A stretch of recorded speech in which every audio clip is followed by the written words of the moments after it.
Alright, Dwayne Entertainment.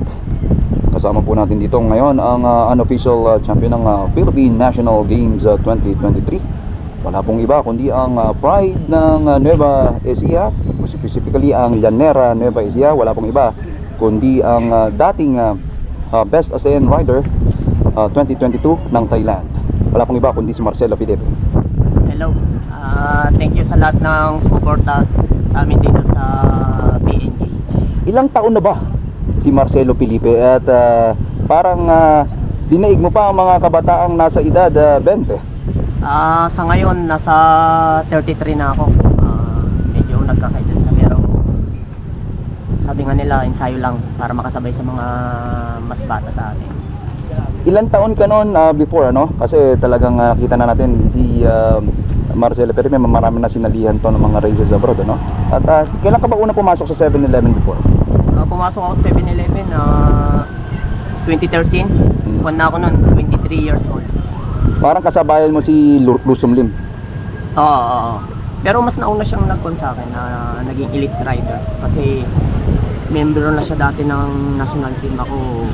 Naging national team ako 2019. Sa lahat ng mga tagumpay mo, no? Malaking tulong ba ang 7-Eleven? Oo, kasi siyempre silang nagbigay sa akin ng maraming exposure, lalo nung baguhan ako hanggang sa hanggang sa makilala ko. Bago ang 7-Eleven, anong team ka? Bago 7-Eleven, naging P-Mobile ako, yung Solid Nueva Ecija. And then after noon, kinuha ko ng 7-Eleven kasi nawala yung P-Mobile. Kailan ka nag-pro? Anong year ka nag-pro? 2013, yun ang kauna-unahang professional career ko. Hanggang nahubog ako ng 7-Eleven, padala ng abroad para mas dumaming experience. Parang kasabayan pala si Ryan Tugawin, yun din yung mga kaedad ng mga 2013, tama ba? Nauna siya sa akin sa 7-Eleven, then 2014 or 15, parang lumipat siya ng ibang team. So yung mga, anong huling mong napanalunan, first place, championship sa mga sinalihan mong laro na naaalala mo, pinagkampiyonan mo, local, anong laro? Local, international? Sa local, Ronda, hindi ko matandaan, pero international yun. Sa gawing 2014 yata yung international, Ronda International ba sinasabi mo? Oo, yung punta ng Bisaya ba yan? Okay, dako tayo ngayon dito, no? Kailan ba kayo nag-foreman break? Kasi nabutan ko na kayo sa Laurel ng gano'n, nag-foreman break. Bali ang original break si Oranza, si Hora, si Mar, then Lumotos, yes. Then hindi ko alam kung sino pa ang kasama nila. Then kami Kamingaw. Yes, si original yan. 11 man. 11 man. Sa second group. Then nagtulong-tulong kami para abutin yung first group. So, walang live kasi kanina, no? So, nakaabang kami dito sa mga komisar na feed from their text. At mukhang nagbanatan yata dito sa Tuwi na, no? Saan po? Sa Tuwi nagbanatan kanina. Tuwi? Municipality Tuwi, Batangas. Oo, doon. Sa pababa? Oo, dito pa lang sa may going Tuwi. Nag-break na sila, nag-break away na sila. Then kami naman, tuloy-tuloy lang yung ikot hanggang sa nagkawatak-watak sa may puting kahoy nung unang daan. At kitang-kita natin na putik na putik kayo. Saan nyo na ano yan? Ano dinaanan nyo at may mga ini-ispalto ba? At naging ganyan ang katawan nyo, parang may mga uling-uling? Wala naman, kaso dito, yung siyempre pag-start kanina, di ba nga muulan? Hanggang makapunta kami ng Lian, then kaliwa yun, medyo tuyo yung kalsada. Pero nakaw namin doon sa pababa lang. Okay, pag akit ng Sampaloc, ano? Tinatansyan mo na bang itong mga counterparts mo like si Jeremy Lizardo, Steve Hora, pati si Joshua Pascal? Mukhang nakikita ko nga kanina, mukhang nahihirapan ka pang sumabay kay Joshua Pascal kanina. Kasi sabi ko sa kanya, kasi yung pacing niya on off eh. Then sabi ko, huwag mong biglain. Hanggang kung kaya talaga nilang kakapit yan kasi pag on off, mas tatamaan tayo ako sa kanya.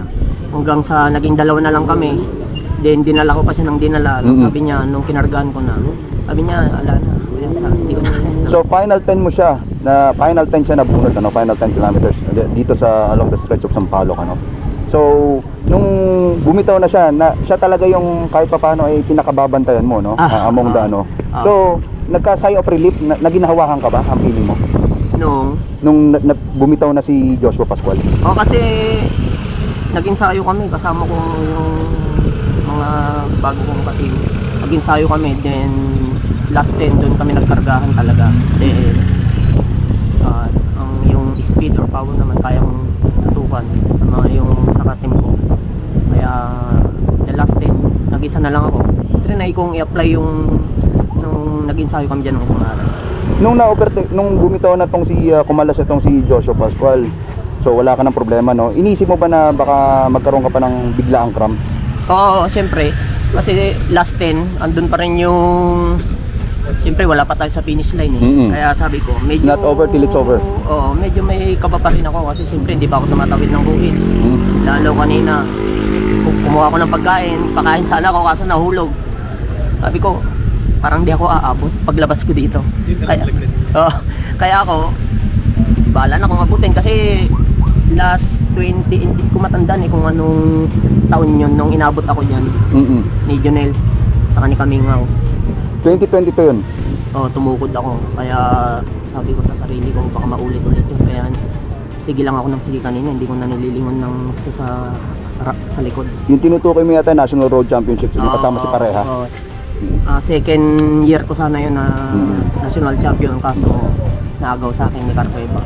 Oo nga. Diyan din sa condominium, sa SM condominium, ano? Diyan din sa lugar na yun, sa last 3, inabot kami. At doon kami iniwan ni Carcueva last 1. So, tumatak sa isip ko yun na baka mangyari ulit. Okay, so kaya, once again, kasama natin dito, wala ka bang babatiin na Marcelo Pedito? Siyempre binabati ko yung pamilya ko, yung asawa ko sa Nueva Ecija. Okay, live dito, broadcasting live dito sa Tagaytay, Praying Hands, broadcasting live. Ito po ang Philippine National Games 2023 Men's Road Race. This is Dwayne Pablo for Dwayne Entertainment. This presentation was made possible by Cavite Laguna Expressway, Calax, a Metro Pacific Tollway, FeedPad Fitness QZ, Malaus Inn, and Jesse Sports.